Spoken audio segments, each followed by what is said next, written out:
On a miserable Monday. Miserable outside, miserable in here. Ike, how you feeling? Well, I mean, it's 1:59. The show don't start at 2 o'clock. Well, I got to start now. Well, you want me to buffer? Right, I'll jump on in here. All right.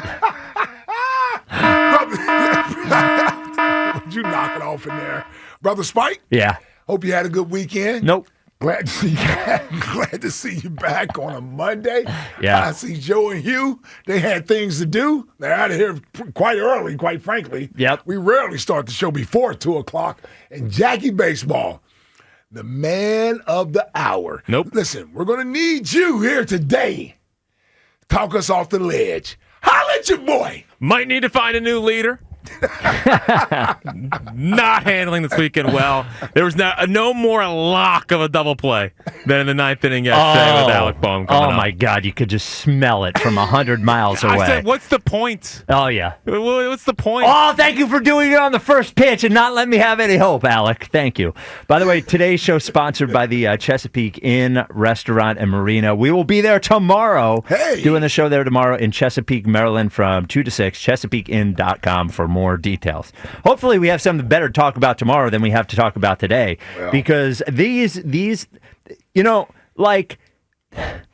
this team is specifically disappointing to me because I think they are better than what they're showing us. Like, they are choosing to go out like losers. The energy from this team in this series this weekend is absolutely 100% unacceptable and pathetic. Bryce Harper is a good baseball player. Absolutely. Best player on the team, leader of the team, whatever. It is baseball. You can't just fall apart because one player isn't there. In fact, over the last several years since he's been here, they have been a relatively decent team without Bryce Harper playing. This is no excuse for every other highly paid veteran player on this team to absolutely disappear aside from Trey Turner. You don't just fall apart because the best player isn't there. In fact, what players like this should be doing is doing more with Bryce Harper not there. First of all, I'm disappointed in Harper, who had the same issue last year, and we don't know what's going on, but if there was any decision whether or not to have surgery in the offseason, he should have done it, and he should have never come back when he came back last week, and this point we'd at least be 10 days into him trying to feel better as opposed to 3 days. The second thing is like Kyle Schwarber. All I hear about it for the last month, we got to re-sign Kyle Schwarber. We can't let him go to free agency. Kyle Schwarber. The leader, Kyle Schwarber. The 20 home runs, Kyle Schwarber. Well, Bryce Harper goes out of the lineup, and where's Kyle Schwarber? Like, it's June. Isn't it June? Isn't this Kyle Schwarber's month? And he has absolutely disappeared. I'm disappointed in Bryson Stott, we were supposed to have the real Bryson Stott this year. Now that he's not injured, given chance after chance after chance in the leadoff spot. He's hitting 200 for the last 2 months. Alec Bohm, who essentially wanted to get on the plane and get out of there yesterday with one of the worst game on the line at bats that I could ever remember. First pitch swinging, a dribbler, double play right up the middle. I'm disappointed in Rob Thompson, who has the nerve after the game to tell us that he thought they swung the bat better than they had previously. It's just they are better than this. I'm not saying them with Bryce Harper is the best team in baseball, and I'm not saying them without Bryce Harper is a team that would even make the playoffs, but they are better than being swept by the Pirates, losing 2 out of 3 to the Blue Jays. It's like they want it to end. It's like when I'm watching this team, I'm feeling like a team that is just waiting for it to end. And to me, when the best player goes out, if you have a veteran-laden team, if it was a bunch of rookies, I could understand we lost our leader, we don't know what to do, blah, blah, blah, blah, blah. But we don't have a bunch of rookies. We have a bunch of highly paid guys in their 30s. Kyle Schwarber, wake up. Alec Bohm, wake up. Bryson Stott, wake up. Like Rob Thompson, wake up. I am disappointed in them, Ike, because I think they are better than what they're showing. Listen, I'll say this. This weekend is probably the lowest I felt this season. At least that I can remember anyway, as far as being disappointed coming off of a series of watching them every game and how excruciating every at-bat was, albeit some of them were so quick. I mean, we got through some of these innings. Oh, dude, the first inning was over in 35 seconds. Yeah, like some of these innings we got through because everybody's either swinging at the first pitch or what have you. So And then, by the way, last thing, they're giving a gift. The Pittsburgh manager, for some insane reason, takes out Paul Skeens in the 8th inning. Seriously. I would have left Paul Skeens in for 100 innings. There's no way we would have scored another run off him. You're giving that gift. Anyway, I'm sorry. Go ahead. And we couldn't even take advantage of that in those final 2 innings. Yeah, I'm going to take a deep breath here. I'm frustrated with this team. I'm disappointed. I think I'm more disappointed with the team than anything. They just seem like a lifeless bunch out there right now. I'm not going to go as far as that, what I'm feeling today from everybody else. I'm also not going to blow smoke and tell you that I believe that this team is going to win anything significant. It's so frustrating right now. It's so disheartening right now. It makes you want to throw in the towel on the season. That's what it makes you want to do. Because they look like they want to throw in the towel. That's what it makes you want to do.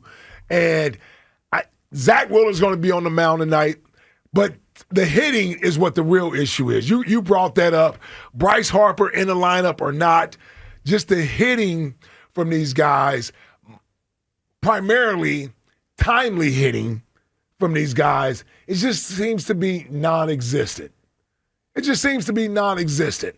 And I don't know how you fix it. That's the one thing that is discouraging to me, is that I don't know how you actually fix this. If Bryce is going to be out for any more extended period of time, I know they only put him on a 10-day IL, but you listen to him talk, it sounds like this certainly is going to be longer, even with them having the retro active days. Yeah, to the 6th. It still feels like it's going to be longer than that. I just don't know where the answers are for this team. And it's way too early to be throwing in the towel on the season, but that's what we're getting dangerously close to. 215-592-9494. Do you think it's over? Because they certainly look like they think it's over. Jack, what do you think? So I don't think it's over. I think it's a bad stretch in June. But I also, they haven't lost 9 of 10 since 2019. I mean, this is dire stuff. And when you watch them on a night-in, night-out basis, not only do they look dead, which is on them, I mean, that's on the players, and that could be on the manager saying, not getting the right message through. You haven't seen a hitter get better under Kevin Long. I mean, if you want to do the Kevin Long thing with the offense, every single player looks like they've taken a step back with him under the helm, so you can blow that up. I just watch them every night, and I'm like, they seem deficient. Like the offense or the starting staff, great. It's a great starting staff, the best we've seen since 11, as long as Luzardo can get back on track, which is also now a huge question mark. But offensively, they have 2 hitters. They have 2 hitters. It's Turner and it's Schwarber. And then everyone after that, it's a coin flip, not even a coin flip. It's less than a coin flip. They look like they don't have a chance. Left field's a waste of time. Center field's a waste of time. Second base, for the most part, is a waste of time. Catcher's a waste of time. Third base, waste of time. Right field, a lot of singles. Not a waste of time, but on a scale of 0 or a 1, he's a half. He's a half. They have 2 hitters in the offense, and then the bullpen's a disaster. I mean, Romano's taking a step back. They have no other lefties, so they have to let Sanchez go in there in the 8th when he should have been out of the game. They look deficient. And it looks like that they are not totally believing in themselves. See, the second thing that you said there to me is the most important thing, though, because I think we could all agree they are deficient, right? We knew they were deficient coming into this stretch of games with the bullpen. We knew. Everybody knew they were deficient there, and everybody knew that the lineup was deficient from at least one solid bat in the lineup. But they are not this deficient. And you brought up, they have 2 hitters. Well, Kyle Schwarber, I don't know, they have 1. Right but now. Schwarber, he has an 850 OPS in his last 15 games. It's not like he's completely cratered. He has 2 home runs during that time. And he scored the only run on Saturday. I'm just saying. Yeah. Now, they said they've only scored 4 runs in 5 games, so that's a huge problem. Yes. So, yeah. Yeah. Alec Boehm's their cleanup hitter yesterday. Yeah, JT's been batting 5th. Yeah.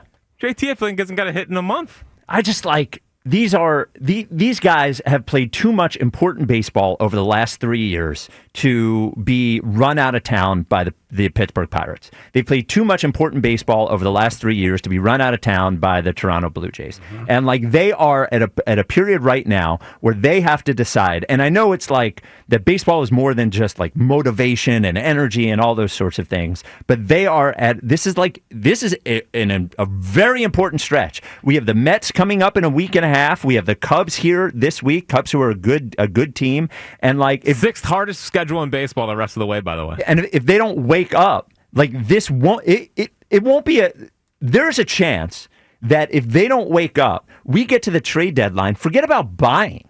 Like they might have to make a decision about selling at the trade deadline. Well, and I'm sick and tired of they're 9 games over 500 and they're still in second. I get it, but like watch the team. Yes, they didn't look.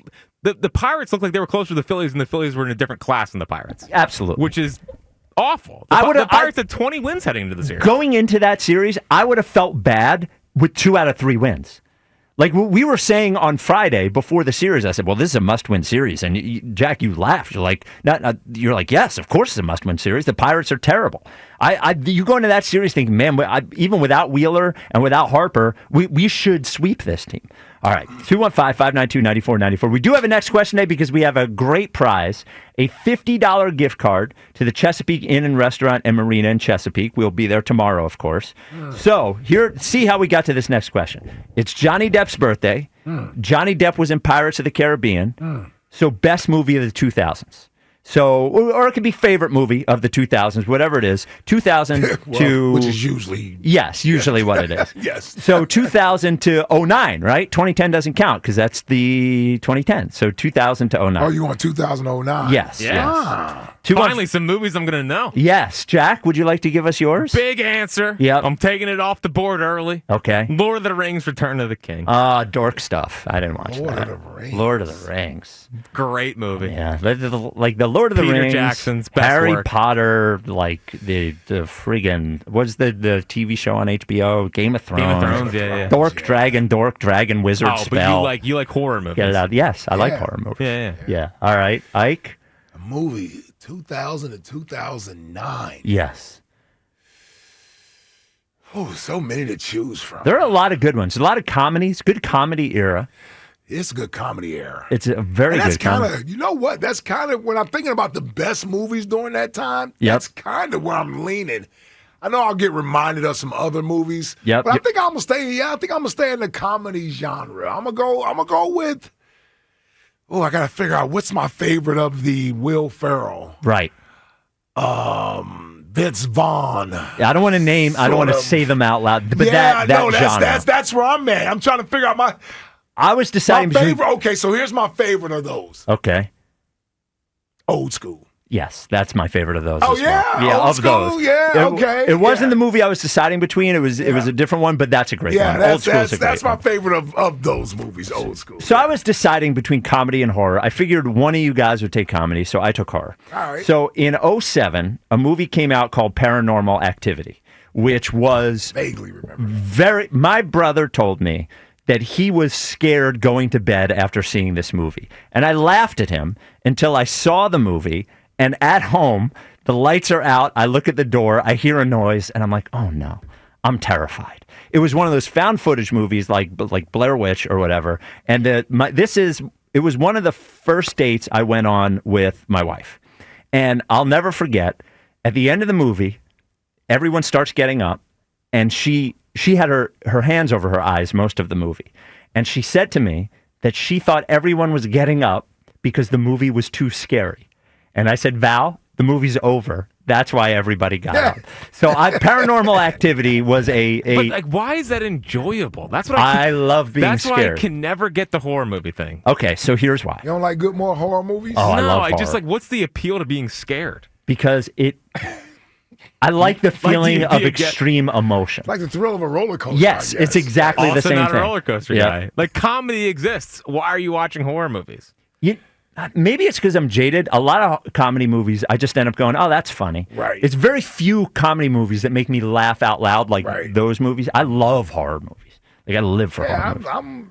I'm good with horror movies, yeah. 215-592-9494. Just let it out on the Phillies. Sometimes you're not even scared, Jack. It's just I guess it's the suspense that's surrounding. Yeah. Like I went through a phase in college where I tried to watch the main ones. Yeah. You know, Yep. like I saw The Shining. Like you're not scared like a kid being scared. Well, The Shining still scares me. And The Ring, when I saw The Ring, I watched it alone in my apartment. Candyman still scares me. Candyman, The original one. Yep, Yes. yep. Candyman. Yeah, man. When I saw The Ring, I watched it by myself in my apartment in Ballackinwood.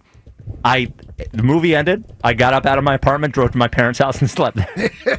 And how old were you? Oh, I was like 28. Nice. They said, why are you here? Yeah. I used to get scared even from like Scary Movie. That's bad. Oh, that's not even a scary movie. but that's matter. not even. There's yeah. the little The first one is okay. Yeah. They're very like early 2000s comedy. Yeah. Yeah.